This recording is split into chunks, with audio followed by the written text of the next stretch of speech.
பெங்களூர்ல ஒரே வீட்டுக்குள்ள 80 வாக்காளர்களா? இது நிஜமா இல்ல பொய்யான்னு தெரிஞ்சா நீங்க ஷாக் ஆயிடுவீங்க. ராகுல் காந்தி ஒரு பெரிய குற்றச்சாட்டை வச்சிருக்காரு.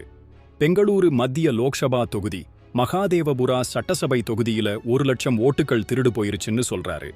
இதுல ஒரு வீடு, அதாவது முனிரெட்டி கார்டன்ல வீட்டு எண் 35ல மட்டும் 80 வாக்காளர்கள் இருக்கிறதா குறிப்பிட்டாரு.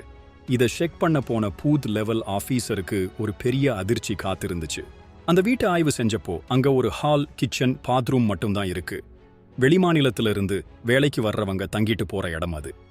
இப்போ ஒருத்தர் மட்டும் டெலிவரி வேலை பார்த்துட்டு இருக்காரு. அங்க வாக்காளர் பட்டியல்ல பேர் இருக்கிற 80 பேர்ல ஒருத்தர் கூட இப்போ அங்க இல்ல.